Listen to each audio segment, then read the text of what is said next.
Output होता है उसको ट्रांसफॉर्मर की हेल्प से सब स्टेशन के अंदर फीड कर दिया जाता है जहां से हमें सप्लाई दी जाती है। लेकिन एक बात सोचने वाली है कि अपर रिजर्वोयर का लेवल जैसे जैसे कम होता है वैसे वैसे पानी का हेड थोड़ा कम होता जाएगा। हेड कम होने से टरबाइन को मिलने वाला पानी का प्रेशर घटता है और इसकी वजह से प्लांट की आउटपुट पावर कम हो सकती है, लेकिन जनरेटर की स्पीड और फ्रीक्वेंसी पर कोई असर नहीं पड़ता क्योंकि सिंक्रोनस जनरेटर हमेशा ग्रिड फ्रीक्वेंसी के साथ में लॉक रहता है। हम वोल्टेज को कुछ हद तक ऊपर नीचे झेल सकते हैं, लेकिन फ्रीक्वेंसी ग्रिड द्वारा तय होती है और जनरेटर को उसी के हिसाब से ऑपरेट करना होता है। एशिया, यूरोप, अफ्रीका में 50 हर्ट्ज ग्रिड फ्रीक्वेंसी यूज में ली जाती है, जबकि नॉर्थ अमेरिका और कुछ अदर कंट्रीज में 60 हर्ट्ज फ्रीक्वेंसी यूज में होती है। हम वीडियोस को पूरी कैलकुलेशन 50 हर्ट्ज फ्रीक्वेंसी के हिसाब से ही करेंगे। अब हम जो लोड की डिमांड है वह टाइम के साथ में वेरी करती रहती है, तो जनरेटर का आउटपुट ग्रिड की डिमांड के अनुसार एडजस्ट करने के लिए control wall automatic governing system से कंट्रोल करता है।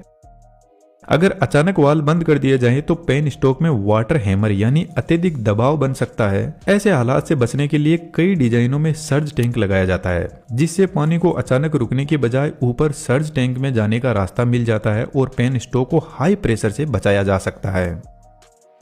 यदि हमारे रिजर्वोयर की साइज बड़ी है तो यहाँ पर मल्टीपल जनरेटर यूनिट भी लगाई जा सकती है, लेकिन जो पानी टरबाइन से आगे निकलता है उसको लोअर रिजर्वोयर में कलेक्ट किया जाता है। यदि पहाड़ों से रेगुलर पानी आ रहा है तो जो टरबाइन से पानी निकलता है उसको आगे रिवर में छोड़ दिया जाता है और इस कंडीशन में इस पावर प्लांट को हाइड्रो इलेक्ट्रिक पावर प्लांट बोलते हैं। लेकिन हमें इस प्लांट को एज ए बैटरी कंसिडर करना है, तो फिर जो लोअर रिजर्वोयर होता है उसको क्लोज कर दिया जाता है और पानी को यहीं पर कलेक्ट किया जाता है।